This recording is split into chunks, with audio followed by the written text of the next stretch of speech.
আচ্ছা, শেষের অংশটা দেখো। বেনে বুড়ি মারে ডুব, পুণ্যটা করে খুব। বুঝিয়ে দিলাম, বেনে বুড়ি ডুব মেরে পুকুরে বা নদীতে ডুব মেরে পুণ্য করে। ফিঙে আসে বেছে বেছে শুঁয়োপোকা ধরতে। ফিঙেও একটা পাখি, সে আসে, সে কি করে? শুঁয়োপোকা ধরতে বেছে বেছে সব পোকার মধ্যে থেকে শুঁয়োপোকা ধরতে আসে। তো আমরা মোটামুটি এই কবিতাটা পড়লাম। এই কবিতাটা পড়ে আমরা দেখলাম যে কবি কুমুদরঞ্জন মল্লিক আমাদের ছোট্ট বন্ধুদের জন্য খুব সুন্দর একটা কবিতা লিখেছেন, যে সমস্ত পাখিদের কেন্দ্র করে, এবং প্রত্যেক স্তবকে আলাদা আলাদা করে পাখিদের নাম উল্লেখ আছে, পাখিদের কাজ উল্লেখ রয়েছে। আমরা যখন পড়বো, প্রথম কথা তো কবিতাটাকে মুখস্থ করতেই হবে ছোট্ট বন্ধুদের, এবং খুব সুন্দর তালে তালে সুন্দর করে সেইভাবে পড়তে হবে। এবং সব থেকে বড় কথা, যখনই কবিতা বলবে তখনই কিন্তু প্রথমে কবিতার নাম এবং কবির নাম, শুধু এইটার জন্যই নয়, সব ক্ষেত্রেই সেটা প্রযোজ্য। মানে প্রথমে কবিতাটার নাম, তারপরে কবির নাম বলবে। ঠিক সেরকম গদ্যর ক্ষেত্রে যখন পড়বে বা যখন পড়া বলবে বা ওরাল ধরবে দিদিমণিরা স্কুলে, তখনও কিন্তু প্রথমে গদ্যটার নাম কি এবং লেখকের নাম কি বলতে হবে। আচ্ছা, আর এইটার পক্ষে তো এইটার সঙ্গে তো সবসময়, মানে যখনই তুমি এই কবিতাটা বলবে তার আগেই শুরু করতে হবে আমাদের সঙ্গী কুমুদরঞ্জন মল্লিক। ঠিক আছে, তাহলে আজকে আমরা আমাদের সঙ্গী এই কবিতাটা পড়লাম। পরের দিন এটার একটু অর্থ, কোয়েশ্চেন আনসার কীভাবে লিখতে হবে, ছোট প্রশ্ন কিভাবে আসবে, এগুলো বলে দেব।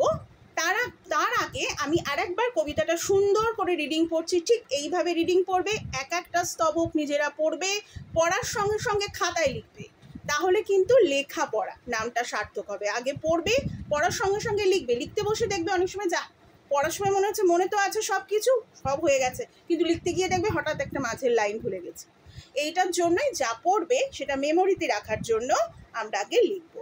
প্রথমে স্তবক, প্রত্যেকটা স্তবক একটা একটা করে মুখস্থ করবো, প্রত্যেকটা স্তবক না দেখে লিখবো, তারপর নিজেই বই খুলে সেটা মেলাবো।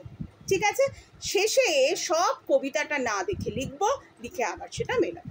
আর প্রত্যেক দিন একবার করে কবিতাটা রিডিং করবো, কেননা কবিতার মাঝখান থেকে তুলে প্রশ্ন আসে এবং শূন্যস্থান পূরণ আসতে পারে। ঠিক আছে, আচ্ছা, আমি একবার কবিতাটা সুন্দর করে পড়ছি, এইভাবে সুন্দর করে পড়বে তোমরা।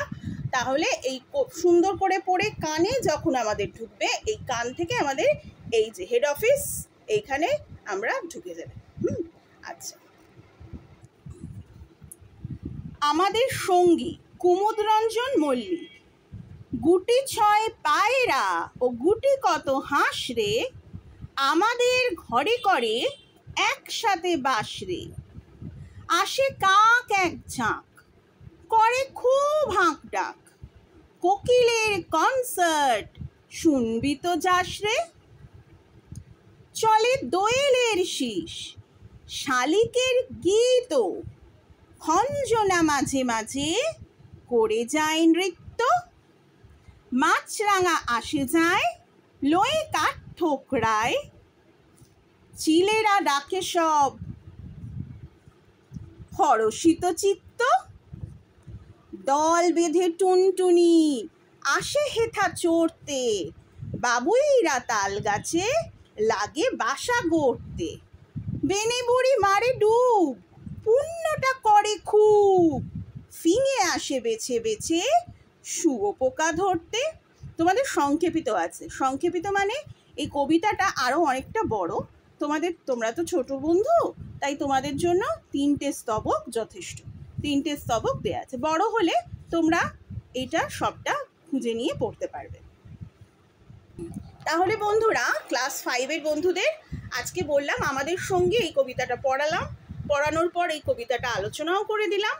হ্যাঁ, আর মোটামুটি কী ধরনের প্রশ্ন আসতে পারে পড়তে পড়তে বললাম, কিন্তু তারপর প্রশ্ন ধরে ধরে আমি কালকে আলোচনা করে দেবো, এবং একটু শব্দার্থ, বাক্য রচনা আর বিপরীত শব্দ একটু বলে দেবো, সেগুলো একটু তৈরি করে নেবে, কেমন?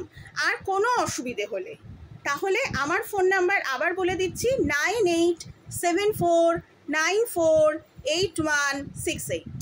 এই নাম্বারে আমাকে ফোন করতে পারো, আর আমার সাথে এটাই আমার হোয়াটসঅ্যাপ নাম্বার, যোগাযোগ করতে পারো। কেমন বন্ধুরা? আচ্ছা, আর একটা ব্যাপার, তোমরা আমার সমস্ত পরের যে